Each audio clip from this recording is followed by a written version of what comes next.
Oke, Om Swastiastu, salam harmoni.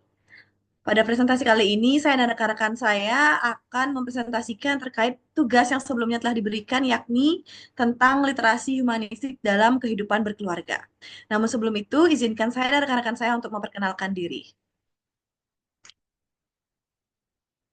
Nah, dimulai dari saya sendiri, perkenalkan saya Nimade Orcita Taudani dengan NIM 221509108. Kemudian ada rekan saya Dika. Perkenalkan nama saya Muhammad Dika Agusani dengan NIM 215091052. Baik, perkenalkan nama saya Batia Darmawan dengan NIM 221509105. Perkenalkan nama saya Amelia Rizky Ramadana Pujianto dengan NIM 2215091055. Baik, perkenalkan nama saya Ikuti Dedes Panarta dengan NIM 215091057. Perkenalkan, saya Galih Junior Prakoso dengan NIM 22150911040. Baik, perkenalkan nama saya Ika Dwi Angga Satyananda dengan NIM 22150911060. Baik, perkenalkan nama saya Komang Sayu Rejeki dengan NIM 2215091071. Baik, itulah dia anggota dari kelompok kami. Nah, ada pun beberapa hal yang akan kami bahas pada presentasi kali ini, yakni ya, yang pertama yaitu literasi humanistik. Apa sih yang dimaksud dengan literasi humanistik? Akan mulai dijelaskan oleh saya sendiri. Nah, jadi teman-teman sekalian, literasi humanistik itu adalah sebuah konsep literasi yang tidak hanya berfokus pada kemampuan membaca ataupun menulis, tetapi juga menekankan pada pengembangan nilai-nilai kemanusiaan, pemahaman mendalam tentang kehidupan, serta empati terhadap orang lain.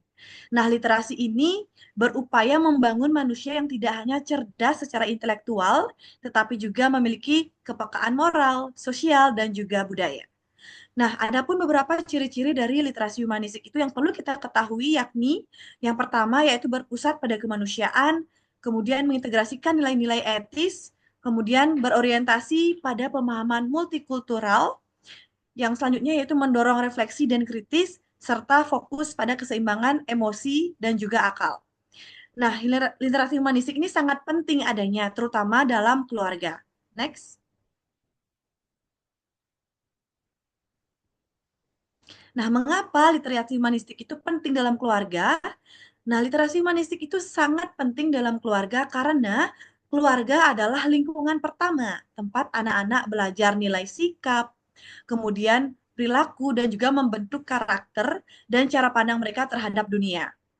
Adapun beberapa hal-hal penting literasi humanistik itu dalam keluarga. Yang pertama yaitu membentuk karakter anak. Nah, literasi humanistik ini membantu keluarga mengajarkan nilai-nilai seperti empati, toleransi, kejujuran, dan juga tanggung jawab kepada anak-anak. Kemudian yang selanjutnya yaitu mengajarkan pemahaman dan empati. Nah, dalam keluarga itu, literasi humanistik mendorong anggota keluarga untuk saling memahami dan juga menghargai perspektif satu sama lain. Nah, hal ini akan menciptakan komunikasi yang sehat dan hubungan emosional yang lebih kuat. Kemudian yang ketiga yaitu menanamkan nilai-nilai kemanusiaan. Keluarga adalah tempat untuk menanamkan kesadaran tentang pentingnya keadilan, kesetaraan, dan menghormati perbedaan, di mana anak-anak yang tumbuh dalam lingkungan yang menghargai nilai-nilai itu akan lebih siap menghadapi dunia yang beragam di masa depan. Kemudian yang selanjutnya yaitu mengatasi konflik dengan bijak. Literasi humanistik ini mengajarkan cara menyelesaikan konflik melalui dialog, bukan kekerasan keluarga yang menerapkan prinsip ini. Nah, di mana hal ini akan menciptakan suasana harmonis dan juga menjadi contoh bagi anak-anak dalam menghadapi konflik di rumah atau di lingkungan keluarga itu sendiri. Nah, yang selanjutnya yaitu membangun fondasi untuk keputusan etis. Literasi humanistik ini membantu keluarga membimbing anak-anak dalam memahami konsekuensi moral dari tindakan mereka, di mana anak akan belajar mengambil keputusan berdasarkan prinsip yang adil dan juga bertanggung jawab. Nah, yang terakhir yaitu menciptakan keluarga yang harmonis. Nah, dengan nilai-nilai literasi humanistik ini, keluarga bisa menciptakan suasana yang penuh cinta, saling mendukung, dan juga menghormati. Hal ini tentu penting untuk kesehatan mental dan juga emosional seluruh anggota keluarganya. Nah, jadi kesimpulan dapat kita simpulkan di sini kenapa literasi humanistik itu penting dalam keluarga, yang mana literasi humanistik itu membantu keluarga menjadi tempat yang tidak hanya mendukung kecerdasan intelektual, tetapi juga membangun pondasi moral, empati, dan juga kesadaran sosial. Nah, dengan literasi humanistik ini, keluarga dapat mencetak generasi yang mampu berpikir kritis, bertindak bijak, dan berkontribusi positif bagi keluarga dan juga masyarakat. Mungkin bisa di next.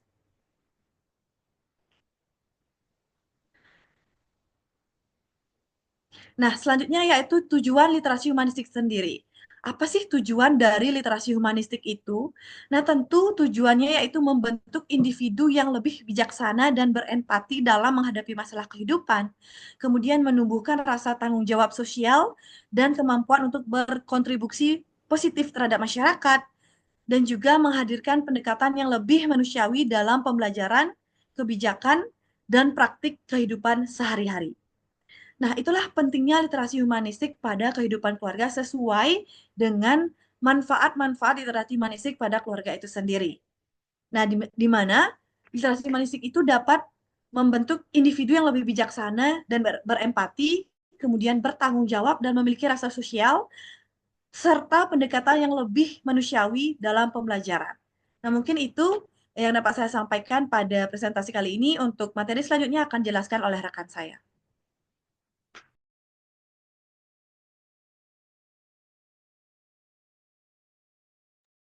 Oke, baik di sini saya akan melanjutkan mengenai penjelasan terkait kerangka konsep. Nah, mungkin di sini kalau bisa agak di zoom dikit, bisa dilihat.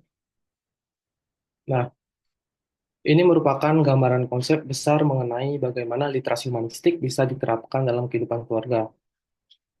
Nah, dimulai dari titik paling awal atau titik paling atas, yaitu literasi humanistik. Yang mana ini adalah konsep dasar yang tadi dijelaskan oleh Orchid juga, yang menjadi pusat pembahasan.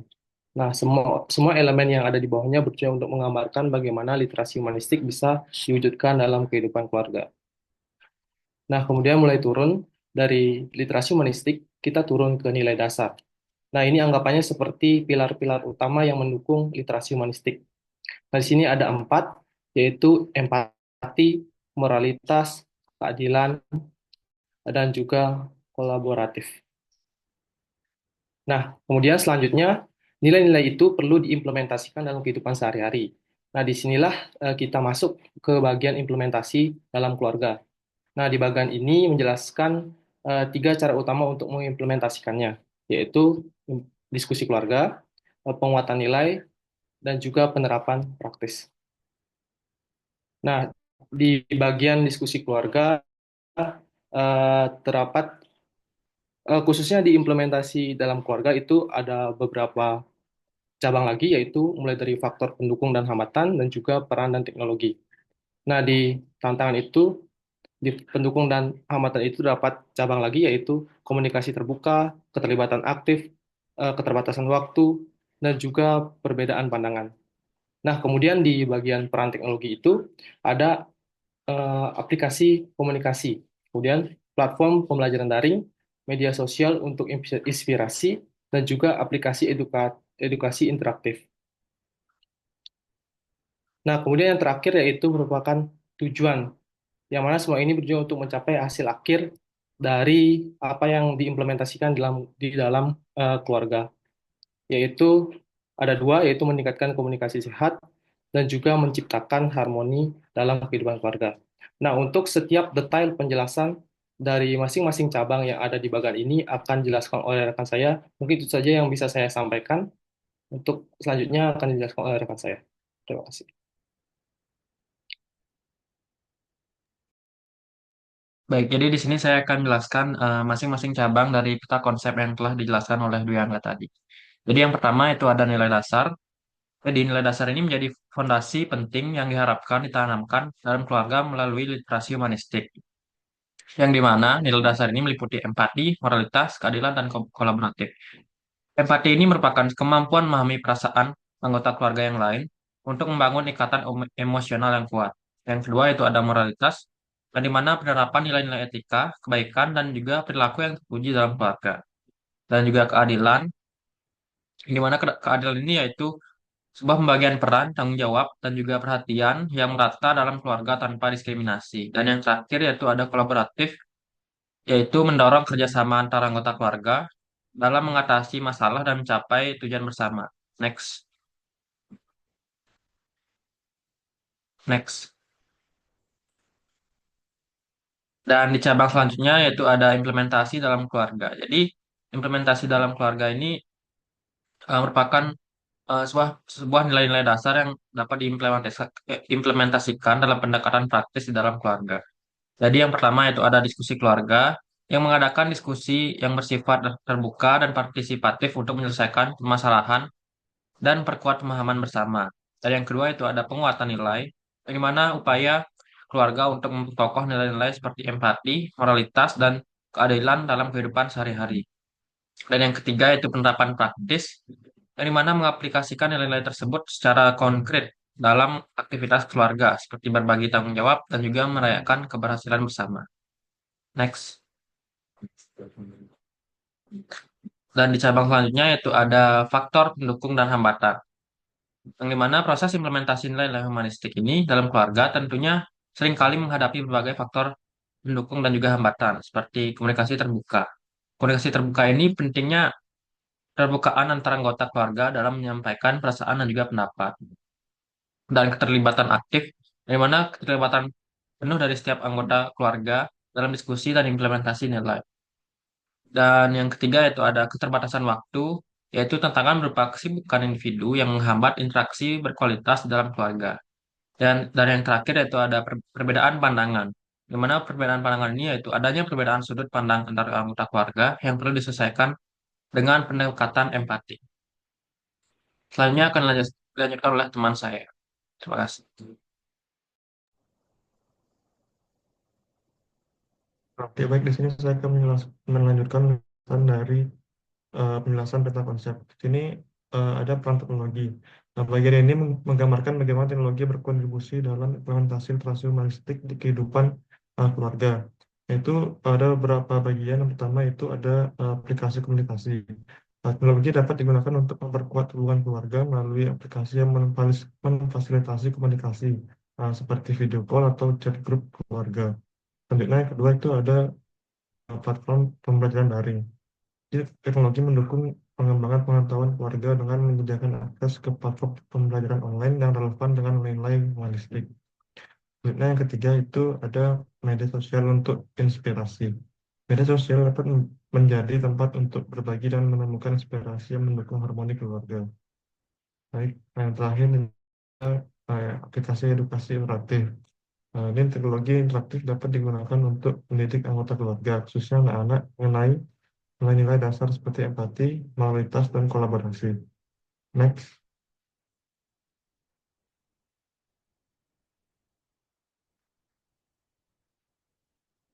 Di sini yang terakhir yaitu ada tujuan akhir dari implementasi dalam keluarga. Di sini bagian yang pertama itu ada meningkatkan komunikasi sehat. Di sini dengan diskusi keluarga, penguatan nilai, dan penerapan praktis diharapkan akan tercipta pola komunikasi yang terbuka, saling memahami dan mendukung antar anggota keluarga.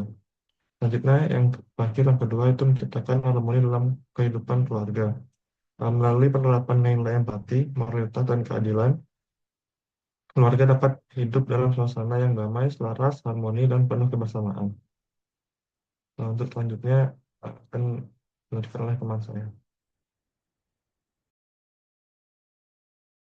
Oke, baik. Terima kasih atas kesempatannya. Pada kesempatan kali ini, saya akan menjelaskan mengenai pengimplementasian pembelajaran literasi humanistik dalam kehidupan keluarga.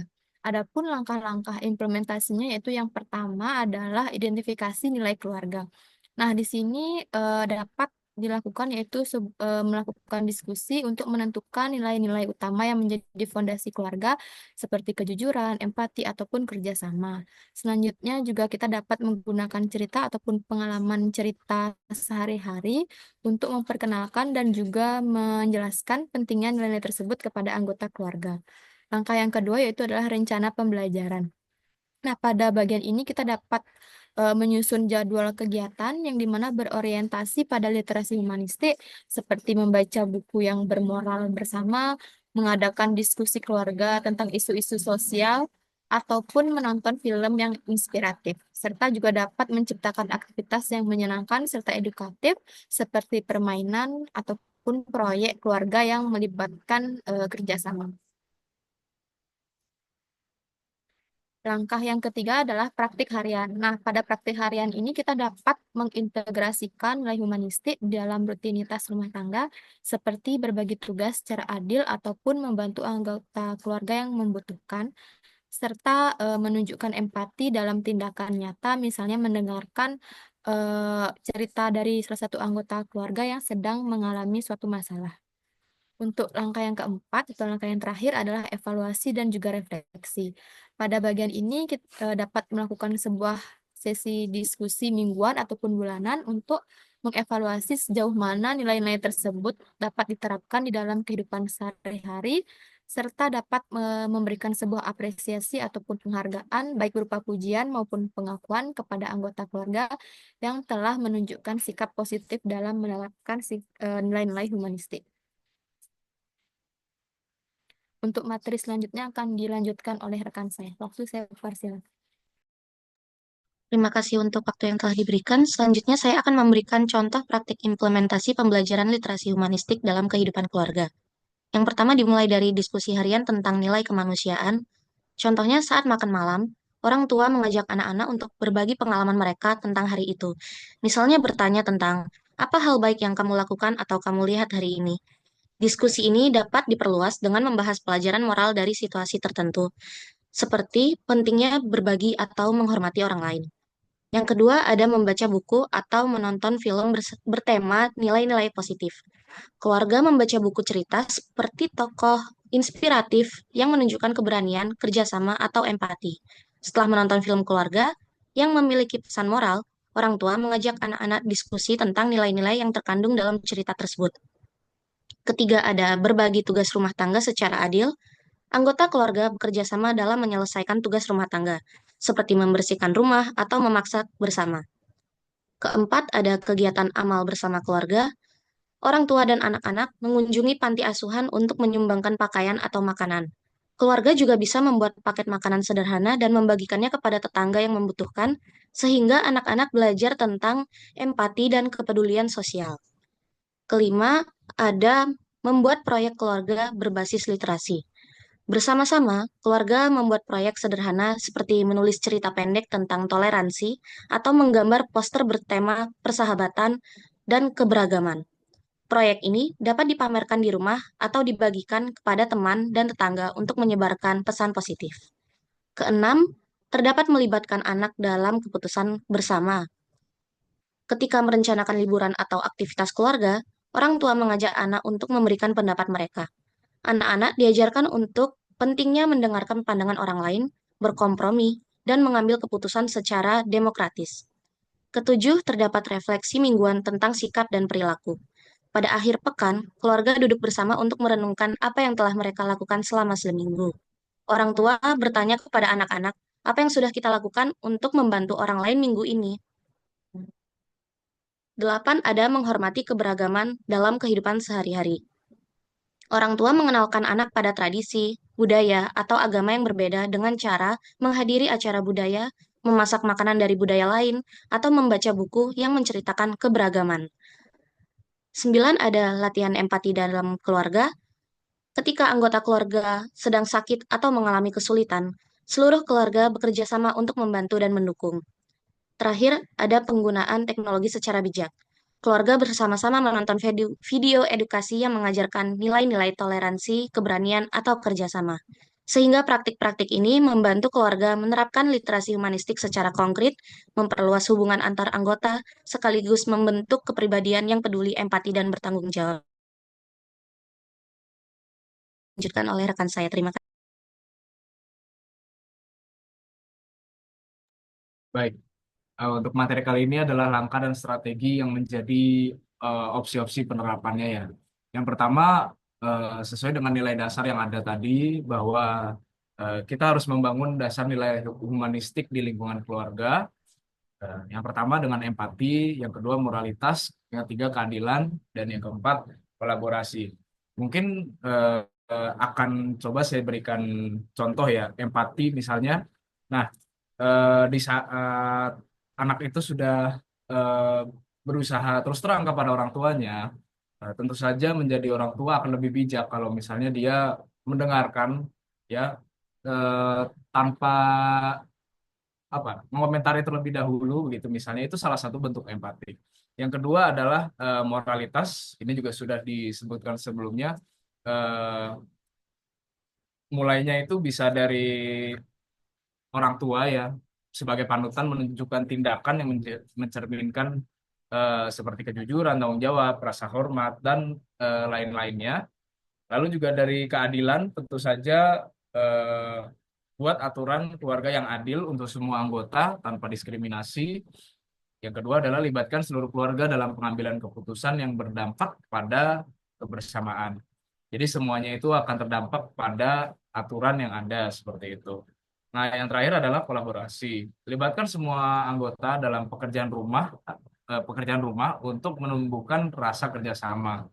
Lalu lakukan kegiatan proyek bersama seperti memasak, berkebun, atau membuat karya seni keluarga.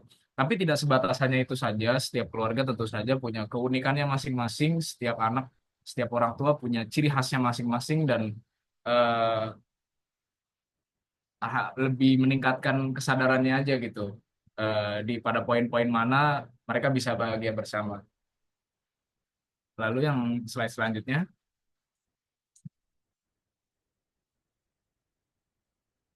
Nah, eh, selain itu tadi mungkin yang pertama,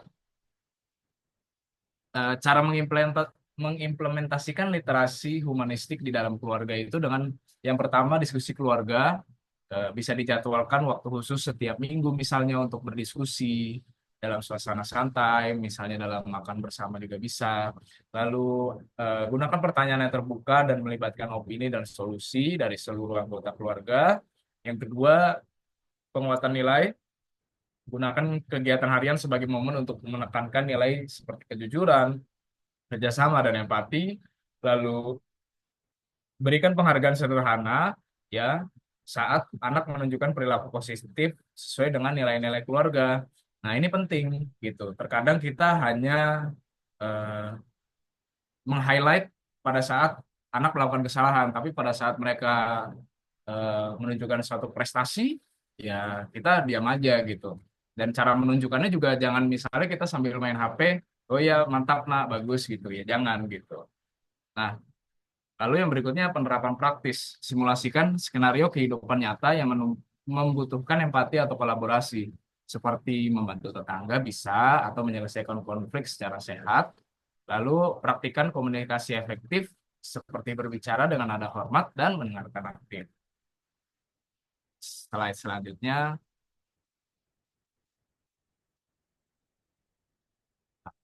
Eh, Langkah dan strategi yang menjadi opsi penerapannya kali ini adalah memanfaatkan peran teknologi, begitu.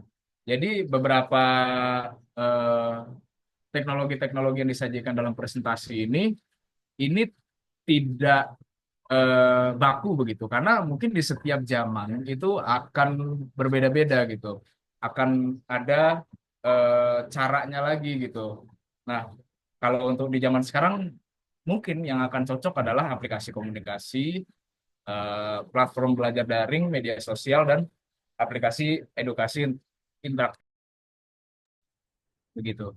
Eh, jadi zamannya mungkin sudah beda gitu. Jadi dengan adanya teknologi ini malah justru ya gimana ceritanya si anak tuh bisa memanfaatkan sebaik mungkin. Jangan sampai sebagai orang tua misalnya strict gitu, strict sama anak nggak boleh ada Instagram misalnya, tapi orang tuanya main IG segala macam, Instastory-nya udah kayak titik-titik, udah banyak banget gitu. Nah, mungkin itu ya slide selanjutnya.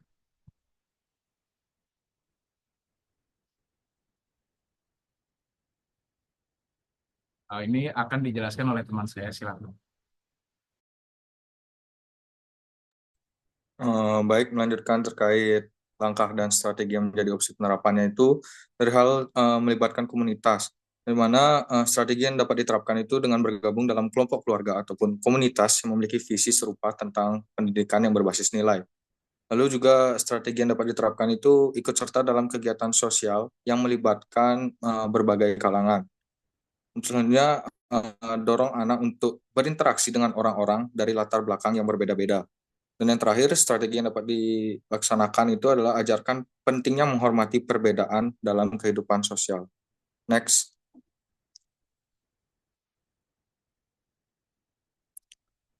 Baik, sekarang untuk selanjutnya terkait hal menggunakan seni dan kreativitas sebagai sarana pendidikan. Nah, adapun strategi yang dapat diterapkan itu adalah melibatkan keluarga dalam kegiatan seni seperti menggambar, melukis, membuat kerajinan, ataupun menulis cerita yang berisi nilai-nilai humanistik. Lalu untuk strategi selanjutnya itu gunakan lagu ataupun puisi yang memiliki pesan humanistik sebagai bahan diskusi keluarga. Dan terakhir strategi yang dapat diterapkan itu adalah ajak keluarga untuk membuat proyek seni bersama seperti mural bertemu keluarga atau video tentang rasa saling menghormati. Mungkin itu saja yang dapat saya jelaskan terkait langkah dan strategi yang menjadi opsi penerapannya itu. Untuk selanjutnya akan saya kembalikan kepada moderator. Terima kasih. Baik, sekian yang dapat saya dan rekan-rekan saya sampaikan pada video presentasi kali ini. Jika ada sedikit kesalahan, mohon dimaklumi. Dan saya tutup dengan Parama Santi, Om Santi, Santi, Santi, Om, salam harmoni. Terima kasih.